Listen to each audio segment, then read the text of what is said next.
Good morning po mga bossing. Yan, TMX 125 Alpha from Villasis, Pangasinan at pagmamayari ni bossing Boyet Evangelista.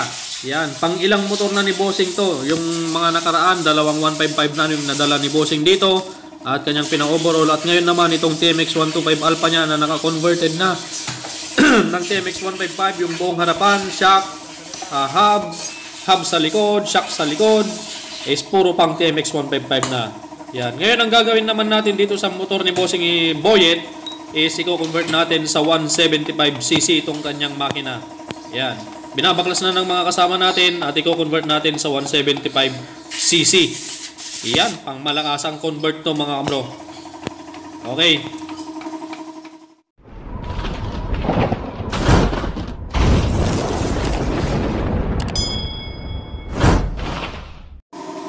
Okay, so ito yung mga pyesa na ikakabit natin sa motor ni bossing Boyet. Yan. Alright, so ito. Pakita ko lang sa inyo mga bro. Ito yung crankshaft ng CG175. Ito yung mga kailangan na pyesa mga kabro. Yan, CG175 crankshaft, sigunyal. Yan o. Okay. Yan, Rossi Chariot 175 to mga bro. Itong sigunyal na ginamit natin. Yan, 175cc. Tapos, ang gamit nating cylinder block ay CG175. CG175 ang gamit nating cylinder block. Yun o. CG175. Tapos, syempre ang gagamitin nating cylinder head ay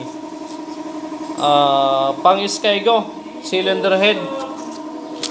Ito po yung Skygo cylinder head na gagamitin natin sa motor ni bossing. Yan. So bali bumili na rin tayo ng valvula, intake tsaka exhaust na valvula ng Skygo. Yan, Skygo valve. Ito yung kanya SG150 150. Yan. Tapos syempre push rod pang TMX 155 at syempre bagong valve seal. Yan, original na valve seal. Yan po yung mga kailangan natin. Tapos kailangan pa natin ng stud bolt na pang TMX 155 dahil maiksi yung standard na stock ng TMX 125 Alpha. Yan. Ang kailangan lang natin na push stud bolt mga bro, yung bandang left side, yung mas mahaba. Yan, bali dalawa lang. Tapos yung dalawa sa bandang left side crankcase ng TMX 125 Alpha, ilalagay lang natin sa bandang right side. So, bali dalawang mahaba na pang TMX 155 na stud bolt lang yung gagamitin natin. Alright. So update mamaya mga bro kapag isasalpak na natin tong mga to. Yan, 175cc conversion sa TMX 125 Alpha ni bossing Boyet Evangelista from Villasis, Pangasinan. A few moments later. Yan mga kabro, binabaklas na po yung makina ni bossing. At napansin nila brother yung kanyang piston ni nagasgas. Yan. Indikasyon na natuyuan dati ng langis. Muntik nang kumatok tong motor ni bossing. Yan o. Katok. Muntik nang kumatok. Yung cylinder block, ganon din eh no. Gas. Buti na lang, ko-convert na natin sa 175cc. Hindi na natin gagamitin yung mga yan. Cylinder head, cylinder block, sigunyal, hindi na natin gagamitin yung mga yan. Talaga nagpapa-convert na siya, brother. Oo, talaga nagpapa-convert na yan. Alright. Okay, so ngayon naman mga bro, share ko lang sa inyo dito sa may crankshaft na gagamitin natin versus dun sa stock niya. So makikita nyo itong connecting rod pin sa ilalim sa mismong crankshaft. Yan, dito natin makikita kung short stroke or long stroke yung sigunyal. Yan, itong stock ng 125 Alpha is medyo nakalubog. At ito naman sa 175cc is mas mataas yung pin. Yan, ng crankshaft. Kita nyo ba mga bro? So ngayon itong pang 175cc is mas mataas yung kanyang stroke. Yan o. Mas mababaw yung connecting rod kumpara dito sa may stock ng TMX 125 Alpha. Yan, napakalalim. Kaya short stroke, mahinang umatak. Ayan, sa TMX 125 Alpha. Alright. So ngayon naman ay magpapaluwang tayo ng crankshell. Ayan, so mano-mano lang yung gamit natin. Gamit ang barena at ang pang port. Ayan, para maganda yung pagkakatabas. Kasi kapag gumamit tayo ng grinder dyan, siguradong hindi natin mapapakinis at hindi natin mapapantay yung pagkakabilog nyan. Ayan, kaya mas maganda pang port na bala at barena kahit mano-mano lang yung gamit natin is okay na yan, goods na goods. Alright mga kabro, so habang nagpapaluwang tayo ng bore out dito, bore out crankshell, dahil magko-convert tayo ng 175cc sa TMX 125 Alpha, ito tapos na natin paluwangin, salpak natin yung cylinder block CG175. Siyempre may dalawang dowel yan, dalawang dowel pin para pantay na pantay yung salpak natin sa cylinder block. Yun o. Iyan. Karatihin natin mga kabro. Yun o. Swak na swak. Lapat na lapat. Alright. Oh my God! Wow! One eternity later.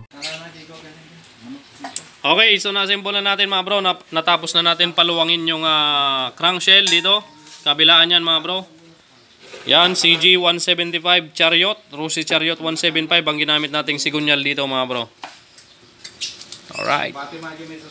Okay, so takpan na natin to. Tapos sunod natin salpak yung cylinder block. Titignan natin yung top dead center. At bago yon, ilagay muna natin yung piston. Check natin yung ilalim ng piston. Kung tatama ba dito sa sigunyal. Para sigurado, para hindi doble-doble trabaho. Check muna natin lahat. Alright, so nailagay na natin yung block tsaka piston. Try natin yung paikutin yung sigunyal. Ibaba natin yung piston. Yan. Yun o. Yun, ayos. Hindi siya tumama mga kabro. So takpan na natin to. Tignan natin yung top dead center sa ibabaw. Yun. Alright, so okay na yan. Takpan na natin to. 175cc conversion. Motor po ni Bossing Boyet Evangelista. Yun o. From Saudi Arabia. Para patunayan ko yung ginagawa ni Kabro. Yun. So bumisita si Bossing mga bro. Galing pa ng Saudi yan. Pumunta dito para makita lang niya yung ginagawa nating motor niya. Oh my God! Wow! Yan. At syempre shoutout kay Uncle. Yung utol niya. Yan. Uncle, anong pangalan mo? Masipag Ali. Ali Evangelista at si Bossing Boyet Evangelista. Alright, so takpan na natin to mga bossing, mga kabro.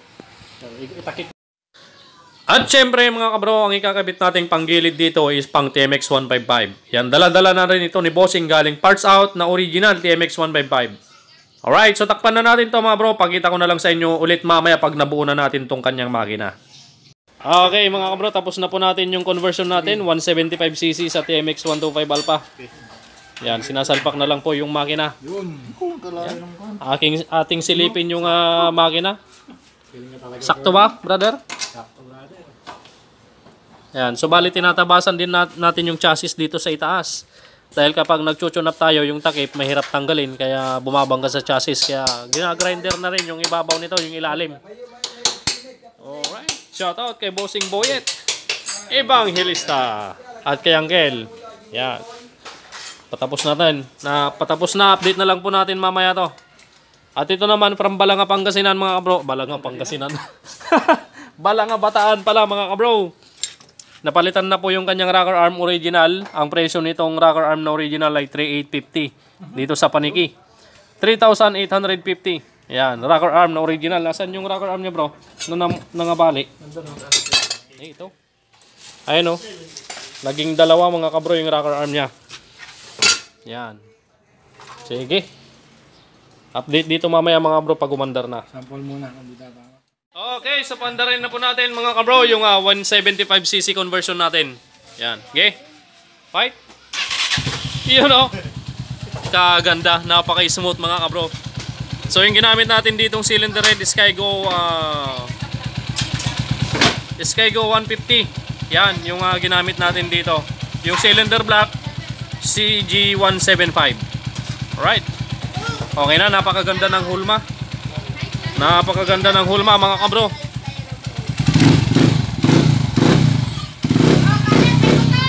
Kaganda mga kabro. napaka-smooth. Pero yung tunog ng butyo-butyo, napaka macho-macho. Yun o. Sana all. Okay na po, bossing. Yan. Shoutout po kay Bossing Boyet.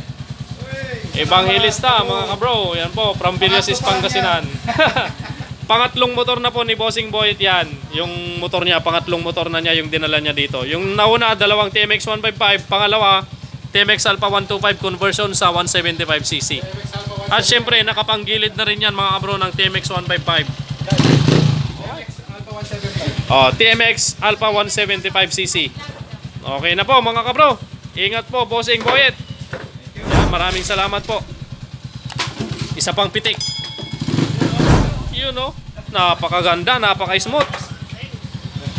Yan o, nakuha siya ang kilo. I-road test na po ni Bossing Boyet. Yan. Test drive. Kaya pa.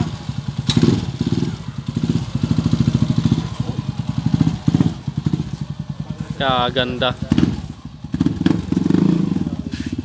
Napakaganda mga kabro. Yun o. Kasanting na o. Napakaganda ng kalugkog ng makina mga kabro. Ayun na po si Bossing. Yun o. Wow! Wow na wow. Kamusta ang takbo, Bossing? Grabe, lumakas. Napakalaki ng pagbabago. Yan o. Agwa po ng motor ni Bossing o. Lahat na yan, TMX 155 na yung mga kanya. Gulong, telescopic, shock sa harapan, panglikod na gulong, panglikod na hub. Yung tambutso, napakagwapo. Ito yung kursunada ko yung tunog. Yan o. Oh, pitik-pitik. Yan o. Sana all. Napakasanting. Satisfied si Bossing o. Yan, maraming salamat po. Uncle, pangatlo pa lang yan eh. Yung naghihintay na motor pa ng Uncle, na ipapagawa niya 10 pa daw. Yan, 10. Okay na. Bossing, ingat na lang po sa pag-uwi para hindi kayo gabihin. Thank you very much. Thank you. Salamat sa inyong Yan. napakapait ninyo. Yan. Uncle, ingat ha. Thank you, thank you. Yan. Kapait na kapatid ko.